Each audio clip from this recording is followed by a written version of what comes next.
ওয়ালাইকুম আসসালাম। তোমার নাম কি? রওশন আরা খাতুন। তুমি কেমন আছো? ভালো আছি। তোমার আব্বুর নাম কি? মৌলানা এস এম আব্দুল্লাহ। তুমি স্কুলে পড়ো না মাদ্রাসায় পড়ো? স্কুলে পড়ি। কোন স্কুলে পড়ো? জারিয়া মাইট কমলা সরকারি প্রাথমিক বিদ্যালয়। আচ্ছা, তোমার স্কুলের প্রধান শিক্ষকের নাম কি? মোহাম্মদ রাসেল হোসেন। মোহাম্মদ রাসেল হোসেন। শিক্ষক হিসেবে উনি কেমন লোক? ভালো। ভালো পড়ায়? হ্যাঁ। মাশাআল্লাহ। তোমাদের এই স্কুলটা কোন ইউনিয়নের ভিতর পড়ছে? লকপুর ইউনিয়নে। আচ্ছা, তোমাদের থানা কোনটা? ফকিরহাট। ফকিরহাট। তোমরা কোন জেলায় বাস করো? বাগেরহাট। বাগেরহাট জেলা। আচ্ছা, আমি তোমাকে কয়েকটা প্রশ্ন করব। তুমি এই প্রশ্নের উত্তর দিতে পারলে তোমাকে হাদিয়া দেওয়া হবে ইনশাল্লাহ। তুমি কি প্রশ্নের উত্তর দিতে পারবা? হ্যাঁ। তুমি কি প্রস্তুত আছো? হ্যাঁ। মাশাল্লাহ। তুমি কি এই রমজান মাসে রোজা ছিলা? হ্যাঁ। কয়টা রোজা ছিলা? 24টা। 24টা। মাশাল্লাহ, তো অনেকই রয়েছো। তা তুমি কি কোরআন শরীফ পড়তে পারো? হ্যাঁ। আচ্ছা, তুমি বলো তো এই কোরআন শরীফ কোন মাসে নাজিল হয়েছিল, অবতীর্ণ হয়েছিল আল্লাহর পক্ষ থেকে? রমজান মাসে।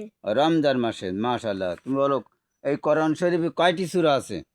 114টি। 114টা সূরা আছে। তুমি কোন সূরা পড়তে পারো? হ্যাঁ। তুমি কাউকে প্রথম সূরার নাম কি? সূরা ফাতিহা। সূরা ফাতিহা।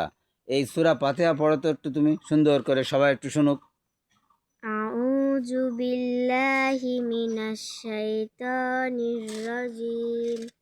বিসমিল্লাহির রহমানির রহিম।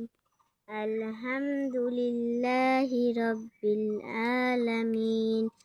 আর রহমানির রহিম। মালিকি ইয়াউমিদ্দিন। ইয়াকা না'বুদু ওয়া ইয়াকা নাস্তাইন।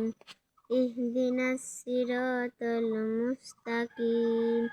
সিরাতাল্লাযীনা আন'আমতা আলাইহিম গায়রিল মাগদুবি আলাইহিম ওয়ালাদ-দাল্লিন। মাশাআল্লাহ, অনেক ভালো হয়েছে। তুমি কি নামাজ পড়ে থাকো? হ্যাঁ পড়ি। নামাজ পড়ো? জোরে বলো। হ্যাঁ পড়ি। তুমি কি বেতন নামাজ পড়ো? হ্যাঁ বলো পড়ি। তো বেতন নামাজ কোন সময় পড়তে হয়? এশার নামাজের শেষে। কয় রিকাত পড়তে হয়? 3 রাকাত। এই বেতন নামাজ পড়া কি ওয়াজিব না সুন্নত না নফল না ফরজ? বেতন নামাজ ওয়াজিব। পড়া কি ওয়াজিব। ওয়াজিব? বেতন নামাজ পড়া ওয়াজিব। ওয়াজিব। মাশাআল্লাহ। তুমি কি ওয়াজ নসিহত শুনে থাকো? হ্যাঁ শুনি। কিভাবে শোনো ওয়াজ নসিহত? ফোনে, মাইকে, হুম, এইসব আর কি। ফোনে মাইকে শোনো।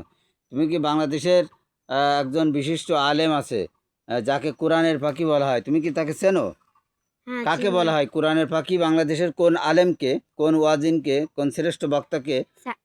সাইদি সাহেব। সাইদি সাহেবকে। সাইদি সাহেবের পুরো নাম জানো?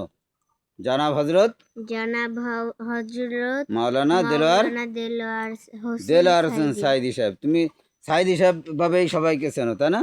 যাক, মাশাল্লাহ। ইনি হচ্ছেন ওনাকে কি বলা হয়? কোরআনের কোরআনের পাখি বলা হয়। পাখি বলা হয়। ওনার বাড়ি কোন জায়গায় তা কি জানো? ওনার বাড়ি হচ্ছে পিরোজপুর। পিরিজপুর। পিরোজপুর। উনি বাঁচে আছেন না মারা গেছে? মারা গেছে। মারা গেছেন। কোন জায়গায় ওনার কবর? পিরোজপুর। ওনার সাইদি ফাউন্ডেশন আছেন, ওনার পিরোজপুর কবর। মাশাল্লাহ, অনেক ভালো।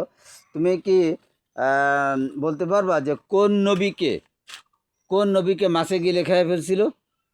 হযরত ইউনূস নবীকে। হযরত ইউনূস নবী। মাশাল্লাহ। তো কিভাবে জানলে তুমি? কেউ শিখিয়ে দিছে তোমাকে? না।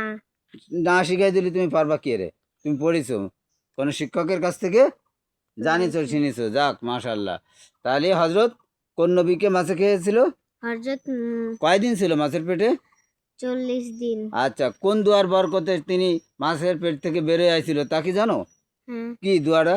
লা ইলাহা ইল্লা আনতা সুবহানাকা সুবহানাকা ইন্নী কুনতু মিনাজ মিনাজ মা জালিমিন। জালিমিন। এই দোয়াকে কি বলা হয়? দোয়ায় ইউনুস বলা হয়। মাশাল্লাহ। তুমি বলতে পারবা যে একজন নারীকে পৃথিবীর ভিতর সব থেকে এমন একজন মহিষী নারী, এই নারীকে স্বয়ং আল্লাহ তাআলা তাকে সালাম জানাইছিলেন। আমরা যেরকম সালাম জানাই না, আমি যেমন তোমাকে সালাম দিলাম, আসসালামু আলাইকুম, আমাদের আত্মীয় স্বজন হুজুর বিভিন্ন মানুষকে সালাম দিই, এই রকম আল্লাহ পাক সালাম দিছিলেন একজন নারীকে। এই নারীর নাম কি বলতে পারো? হ্যাঁ, কি বলো তো? হযরত খাদিজা রাদিয়াল্লাহু। হযরত খাদিজা রাদিয়াল্লাহু তাআলা, ইনি কে ছিলেন? ইনি রাসূল সাল্লাল্লাহু আলাইহি ওয়াসাল্লামের স্ত্রী ছিলেন। মাশাআল্লাহ, তিনি রাসূলুল্লাহ সাল্লাল্লাহু আলাইহি ওয়াসাল্লামের স্ত্রী ছিলেন। প্রিয় দর্শক, আমরা আব্দুল্লাহ ইসলামী পাঠাগার থেকে বিভিন্ন জায়গায় একটু ইন্টারভিউ নেওয়ার জন্য আমরা আসছি। হঠাৎ ক্রমে এখানে একটা শিশুকে পাইলাম, একটা বাচ্চাকে পাইছি, আরও কয়েকজনকে পাইছি। আমরা এখানে ঘুরতেই আর কি তাকে একটা ইন্টারভিউ নিলাম, কিছু প্রশ্ন ধরলাম। ইনশাআল্লাহ একটা খেলা করতেছিল, আমরা সেখান থেকে ডেকে এনে তাকে প্রশ্ন ধরেছি। মাশাআল্লাহ, তিনি সঠিকভাবে উত্তর দিয়েছেন। এই ছোটো বাচ্চাকে আপনারা সবাই দোয়া করবেন। এবং আমার চ্যানেল আব্দুল্লাহ ইসলামী পাঠাগার ও বয়স্ক মহিলা মাদ্রাসা, এই মাদ্রাসায় ঢুকেই আপনারা পাবেন। ইনশাআল্লাহ আপনারা আমার মাদ্রাসার জন্য দোয়া করবেন, এই বাচ্চাদের জন্য দোয়া করবেন। ধন্যবাদ সবাইকে। আসসালামু আলাইকুম ওয়া রাহমাতুল্লাহ।